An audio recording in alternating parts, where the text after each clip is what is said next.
Oi, Olá, boa Isabela. tarde. Boa tarde, Boa estamos de tarde. volta. Boa tarde, Oleilson. Boa tarde, Boa você que está aí tarde. acompanhando aqui a gente no palco New Horizons da Campus Party Digital Edition Brasília.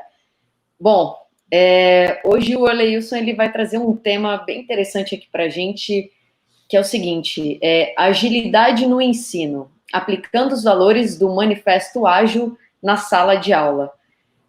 Vou deixar esse momento aqui agora para você, o Leilson Maia, pessoal. Obrigada pela sua presença novamente e agora é com você. Obrigado, Isabela. Então, boa tarde a todos. Ou bom dia, boa tarde, boa noite também, quem for assistir o vídeo depois. Então, vou falar um pouco aqui, né, como a Isabela falou, agilidade no ensino, né? Aplicando os valores do Manifesto Ágil na sala de aula. Então, antes disso, eu sou professor da Faculdade Marco Falcão, aqui em Manaus, e também sou pesquisador na TPV, onde trabalho a parte de qualidade de software, de projetos. E antes de falar um pouco do tema, né, vou falar um pouco da minha carreira, né, parte de ensino, né. Sou graduado em ciência de computação, formei em 2005, e na época eu queria parte de trabalhar com desenvolvimento de software, né. E eu tinha muito medo em falar ao público, né, nunca pensei em ser professor, então nunca tinha pensado nisso, né.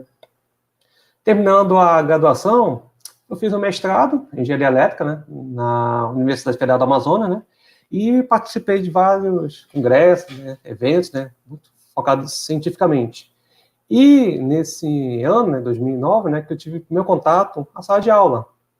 Aí eu pensei, né, tá, como é que eu vou fazer as minhas aulas, né? Aí eu lembrei a experiência passada, né, dos meus professores, colocar muito texto, né, como tinha esse medo, né, de falar ao público, né, então ler, né, colocar poucas imagens, né, pouca interação, lia muitos slides, né, infelizmente, na época, né, só tinha essa vivência, né, e os exercícios eram feitos no fim da aula, né, então vocês imaginam, né, como é que era chato, né, a aula, né, muitas vezes os alunos ficavam dormindo, né, ficavam funcionando no celular, tudinho, ou na época os alunos jogavam Counter-Strike, né. Então, aí, depois disso, segui a carreira também, academicamente, e fiz o doutorado, né? Antes que alguém conte piadinha aí, né? Que se eu fiz doutorado, não, tá aqui, fiz doutorado, tá tudo registrado, em fotos, tudinho. Eu fiz doutorado na UFMG, né, em Minas Gerais, e lá fiz um curso de docência, né, ensino superior, e um mês antes da defesa, né, eu fui doido, né? Fui lá, não, vou lá visitar Campus Party, né? O pessoal falava bastante, tudinho. E eu tive a grande sorte, né? Que na época, né? O Paulo Zalu, quem não conhece é o Bikman, né? Moody Bikman, é um programa educacional da década de 90, né? Passava muito na TV Cultura. Tive a oportunidade de conhecê-lo, né? Ao vivo, né? E fora isso que tive vários momentos, né? Para trabalhar conhecer novas experiências, né? Que até então estava muito no mundo acadêmico, né? Então, conhecer a participar de vários eventos, né? Esse foi o primeiro grande evento para mim, a Campus Party Brasil São Paulo, que pude ter vivência, né? De outros momentos, né? Porque até então pensava que é muito geek, né? Mas quando fui lá, eu percebi que havia muito inovação, tecnologia, empreendedorismo, né? Então, foi um momento marcante para mim, né? Voltei do doutorado e comecei a dar aula, né? Que o pessoal comenta, o pessoal, normalmente, mestrado, doutorado para dar aula, não é somente isso, não é para isso, né? Somente, né? É para ser pesquisador. Mas não tinha carreira para trabalhar na época, né? Então fui trabalhar com docência. E eu cheguei a trabalhar até 30 horas semanais, sala de aula, né? Então, quem é professor sabe como é que é, né? Que 30 horas em sala de aula não é somente a sala de aula, né? A gente trabalha além disso, né? Vamos colocar tranquilos aí 60 horas semanais, né? Que tem trabalho, projetos, os alunos, exercícios, né? Para corrigir, né? Mas, independente disso, né? Dessa dificuldade, né? Eu conseguia fazer projetos para os alunos. Então, eu sempre gostei de trabalhar com projetos dos alunos, não só a parte de teoria, né? Mas também projeto no fim para trabalhar esse lado dos alunos. Fiz vários com eles. E também, como eu não tinha essa carreira de docência, né, foi aprender com sala de aula mesmo, eu ficava muito ansioso para participar da semana pedagógica, né? Onde eu aprendi várias técnicas, né, de ensino, inclusive metodologias ativas, né? Conheci alguns amigos pedagogos, né, amigos e amigas, né? E me indicaram alguns livros, né? E como tinha essa fome de estudar, então fui buscar essas novidades para aplicar em sala de aula. Além disso, também comecei a participar de outros eventos, não só na área acadêmica, né, mas também outros eventos da comunidade, né, como o Edunovan, Agile Manaus, GDG Manaus, o pessoal de Boa Vista, palestrando também, eventos de negócio também, pessoal com o Sebrae, né? Então, eu fui começar a interagir para aprender mais, né, para ver esse outro lado, né, não só no mundo acadêmico. Né? E um desses eventos, né, então, convidei o meu amigo João Clineu para fazer oficinas lá na Mata Falcão, né? Então, ele fez um curso lá de 2 dias com os alunos sobre metodologia ágil e Scrum. E nesse dia, né, eu já tinha participado um pouco, né, tinha vivido um pouco, né, aí tive um estalo, né, então, como poder aplicar isso na sala de aula. Então, só para vocês terem noção um pouco, né, o que seria a metodologia ágil, né? Então, temos a metodologia clássica, né, que tem onde conversamos com os clientes, né, para saber o que ele quer, depois projetamos, fazemos o projeto, né, depois a parte de implementação, verificação, teste e manutenção. Só que qual é o problema isso aqui no dia a dia com o cliente? Só tinha conversa com o cliente no começo e no fim. Então, passava algumas vezes, meses aqui, que não havia mais interação com o cliente. O que acontecia no fim, que quando pegava o produto para o cliente, ele não era mais aquilo que queria. Com base nisso, nessa dor, né, no cliente, veio a metodologia ágil, né, e uma delas o framework Scrum, né, onde tinha uma lista de requisitos também, só que era priorizado, né, em box, digamos assim, de tarefa, né, e esse box, né, digamos, rodava de 2 a 4 semanas, perdão. E todo dia tinha a reunião diária para saber como é que estava a interação, né, o andamento, né. E no fim desse box, né, que chamamos normalmente de sprint, existe algo entregável para o cliente. Então, ao invés de meses sem interação com o cliente, aqui já diminui para 2 a 4 semanas. Tá. Aí você deve estar perguntando, né? O que isso tem a ver com a sala de aula, né? Então, vamos lá. Lembra-se aqui como é que é o método tradicional? Associando aqui com a sala de aula, como é que seria? Requisitos. É o conteúdo da disciplina. Quais são as disciplinas que vão trabalhar no semestre ou naquele ano. O projeto é o nosso planejamento pedagógico. Então, a gente faz planejamento, a gente pensa como vamos fazer atividade, como vai ser aquele período. Tem uma noção, mais ou menos, como vai ser os alunos, né? A implementação é a execução, de fato, do planejamento da sala de aula, no dia a dia. A verificação seria avaliações pontuais, normalmente fim do bimestre, do semestre. E no fim de semestre ou no fim do ano, pegamos o feedback dos coordenadores, dos alunos, ou quando a aula estava muito ruim, os alunos reclamavam da coordenação e te chamavam, né? Então, seria tradicionalmente isso, né? E como deixar, ficar pensando, né? Como deixar a minhas aulas mais atrativas, né? Estou começando a ler livros também, encontrei esse livro que faz a provocação, seja o professor que você gostaria de ter. Então, eu já refleti como pensar em fazer minhas aulas de tal forma que eu gostaria de ter essa aula, não aquela aula chata, onde os alunos dormiam. Então, essas provocações que foi tendo, que foram ajudados principalmente com a participação dos eventos, conversando, network com outras pessoas fora da área também. E nisso, baseado naquela oficina que eu tive na época que eu participei, né, com os alunos de metodologias ágeis e Scrum, eu fui buscar o principal, né, os valores ágeis, né. Aí nisso aí fala esses 4 valores principais: indivíduos e interações, mais que processos e ferramentas. Software em funcionamento, mais que documentação abrangente. Responder às mudanças, mais que seguir um plano. Colaboração com o cliente, mais que negociação de contratos. Então, pensando nisso, nesses valores, né, fiquei indagando, né, como aplicar isso em sala de aula. Como aplicar isso, né, de fato, né.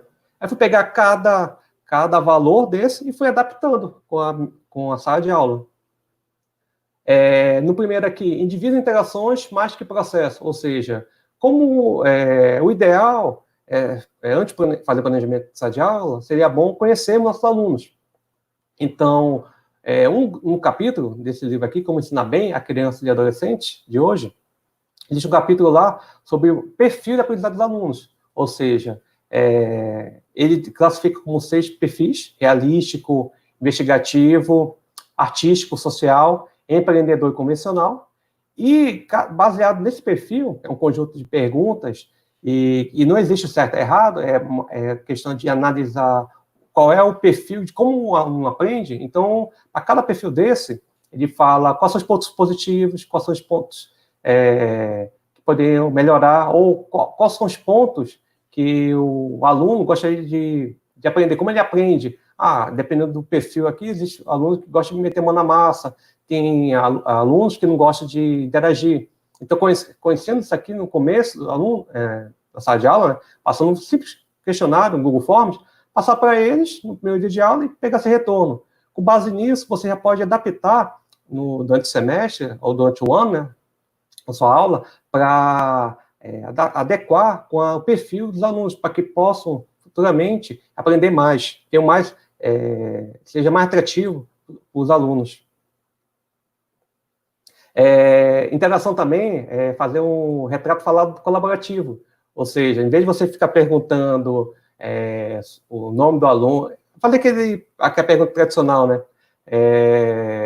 Qual é o seu nome, qual é a sua idade, o que você faz da vida? Não, por que não fazer algo mais interativo? Fazer que eles mesmos façam um autorretrato deles, né? Então, essa aqui é uma dinâmica que faço em sala de aula, coloco o som, e quando para o som, como fosse dançar as cadeiras, eu falo, desenha o nariz, desenha a boca, só que um passa o papel do outro e um fica vendo o rosto e faz o desenho dele, né? Então, isso aqui, inclusive até eu participo, né? E isso aqui foi uma das técnicas que usadas na metodologia ágil, né, para dinâmica, né, para deixar mais descontraído, né? Revisão de conteúdos. Normalmente temos muita dificuldade para que os alunos respondam quando indagamos eles, né? Que fomos doutrinados, né, desde sempre, né, a não responder, né? Ter medo de responder. Então, pesquisando, eu encontrei essa ferramenta, que é o Kahoot, que é uma forma de gamificação, que perguntas e respostas. E nisso já faço revisão com os alunos. Normalmente eu faço a cada 2 semanas, né? Ou em sala de aula, e hoje é possível, com essa ferramenta, né, colocar para eles responderem online, né, remotamente, usando o Kahoot. Mas, Wilson,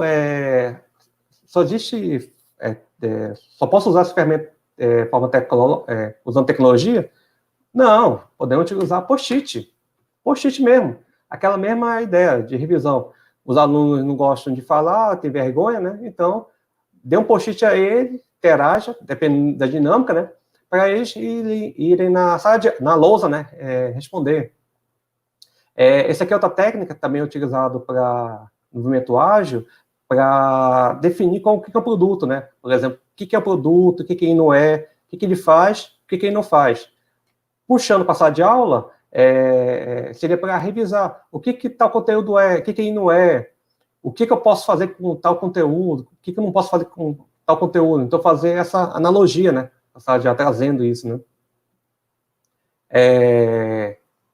Softwares funcionando mais do que documentação abrangente. Então, o software funcionando aqui, trazendo para a sala de aula, seria o entendimento do aluno, as entregas, né? As entregas do aluno, ao invés de trabalho manuscrito, aquele formal, por que não usar o Trello, por exemplo, para fazer entregas, tudo aqui documentado? Ou também usar a nuvem de palavras, né, para fazer essa interação, né? Por exemplo, usei essa ferramenta aqui, Mentimeter, para que eles pudessem falar o que é ser empreendedor. Então, isso aqui é uma aula de empreendedorismo. Eu perguntei eles, o que é ser empreendedor? Normalmente eles não falam, tem medo, esse medo de falar, não. Então, use o celular de vocês, usem a plataforma, né, online, né, o browser, para responder isso. E depois, discutindo sobre isso, será que é importante mesmo? O que é importante e o que não é? Então, também chama a atenção dos alunos. Responder a mudanças mais do que seguir um plano. Nesse caso aqui, vou falar de dois tipos de feedback, né? O lado do professor, né, pessoal, e o lado também o feedback, meter o feeling da turma, né?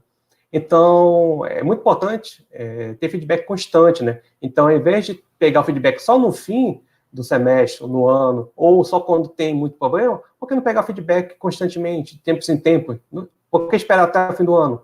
Você pode pegar feedback via lousa, usar post-it, ou usar a ferramenta Slides também, que os alunos podem colocar anonimamente também, e você ter o feedback, seja positivo ou seja negativo.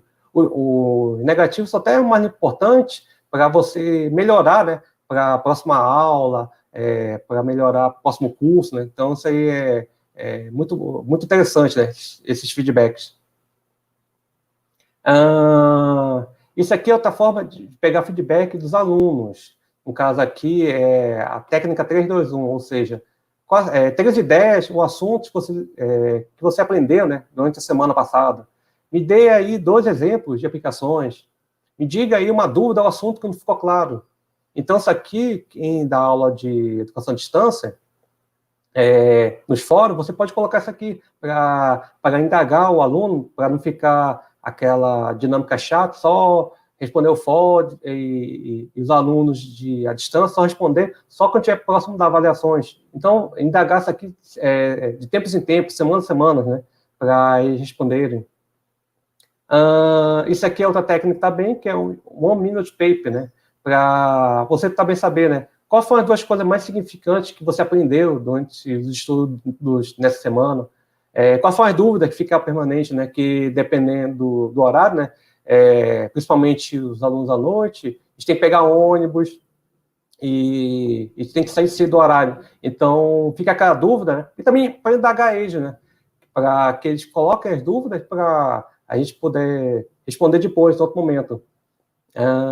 Uma coisa que você não entendeu, né, porque o ensino é personalizado, né, cada um tem sua forma de aprender, cada um tem sua dificuldade. Então, se a gente souber isso quanto mais cedo, não esperar lá somente da prova, então a gente pode sanar essa dúvida para que o aluno possa aprender mais na frente, sanar essa dúvida.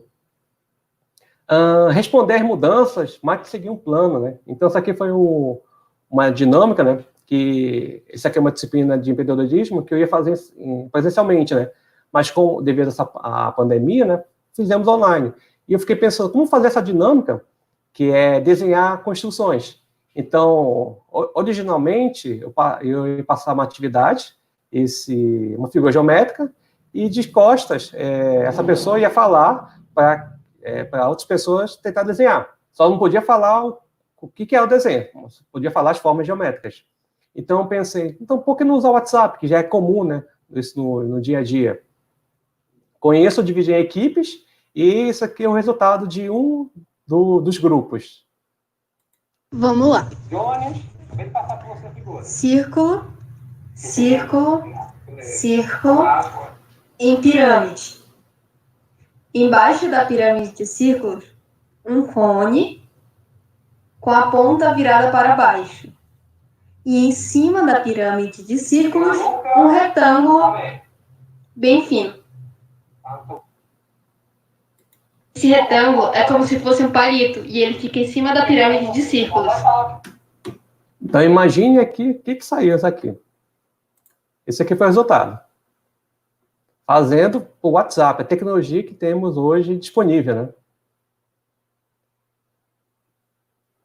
E, para fechar, né, o último tópico aqui, colaboração com o cliente, mais que negociação. Nosso caso aqui, o cliente é o nosso aluno, né? Temos aluno da faculdade, então essas técnicas que eu mostrei aqui anteriormente, podemos aplicar isso para que eles possam ficar mais enganjados, né? Mas também temos outro cliente, que é o mercado de trabalho. Esses alunos, futuramente, vão ser profissionais do mercado de trabalho. E nesse evento, participando, né, conversei com vários amigos, e eles sempre falavam que os alunos não estavam bem preparados, né, para o mercado de trabalho. Sempre tinham alguma dificuldade, sempre tinham que passar por um treinamento a mais, né, para poder ingressar de vez dentro do mercado de trabalho. Então, pensando nisso, né, como fazer uma ponte, né, essa troca de experiência, né, entre os alunos e profissionais do mercado de trabalho.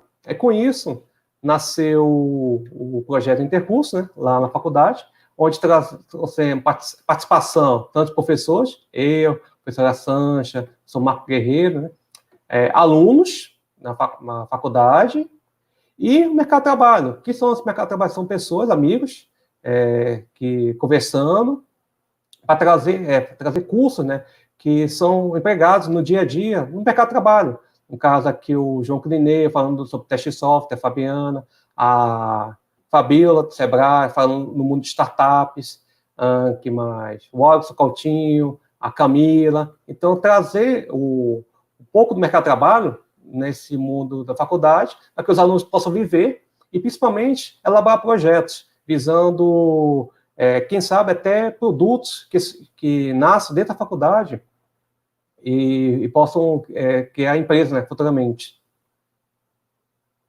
Então, fechando a minha apresentação, né, dicas finais que eu dou para vocês.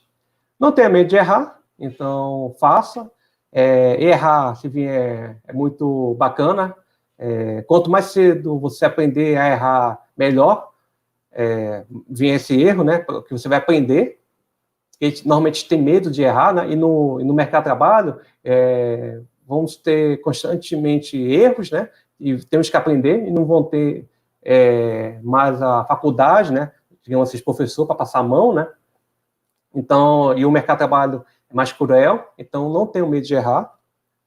Saia da zona de conforto, então, como estamos aqui nessa edição online, né, estão vivendo, né, esse momento de pandemia, né, mas nem por causa disso a organização deixou de fazer essa edição, né, então estamos em mais de 30 países, né,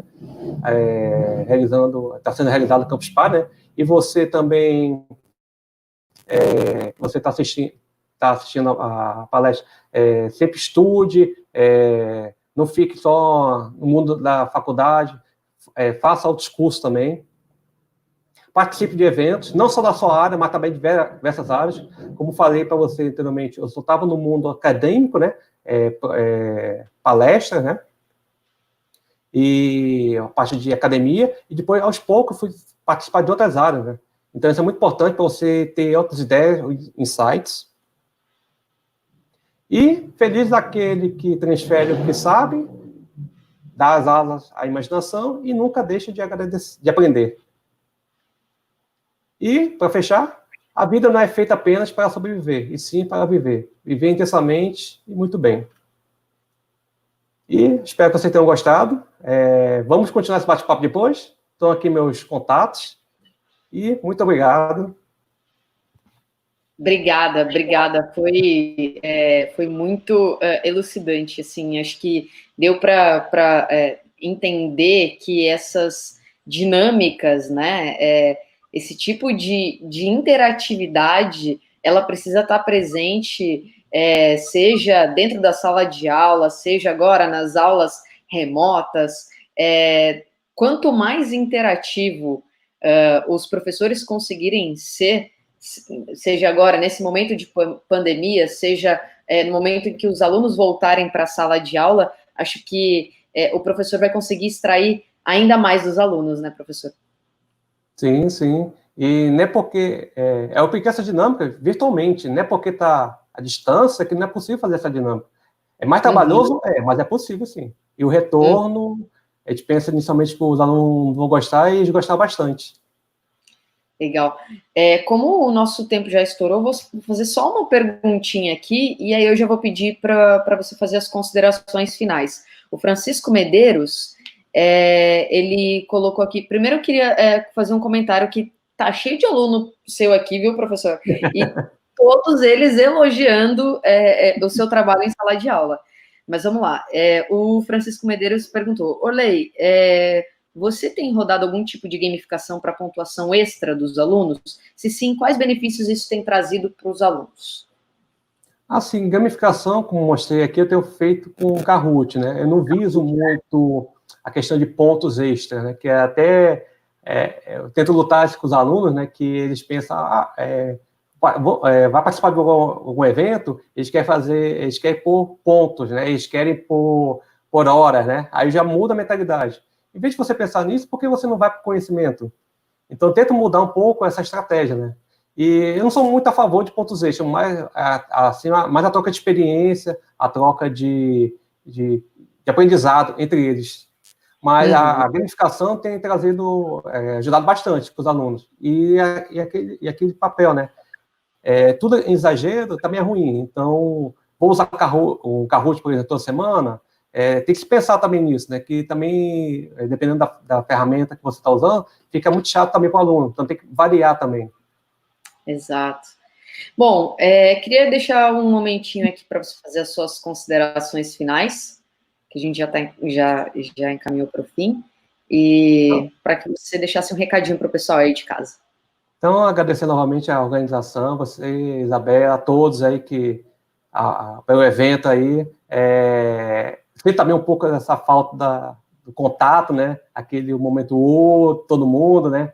Aquela emoção lá Bota um O aqui para o professor aí no chat, pessoal. Bora aí, participar aí. Fazer o O. Para quem nunca participou, acho que boa parte está participando a primeira vez, né? É muito legal participar. Então, agradecer a todo mundo aí. E continue, fiquem ligados aí na Campus Party, né? Não só aqui no Brasília, também está rodando Goiás, Amazônia, então, e outros do mundo aí. Todo. São 30 países. Mais 30 países, então fique à vontade a entrar em contato comigo, vou ter o maior prazer de responder, compartilhar conhecimento, é muito gratificante isso para mim. Muito obrigado a todos vocês. A gente que agradece. Obrigada mais uma vez, obrigada a você aí de casa e não sai daí que já a gente está de volta. Tchau.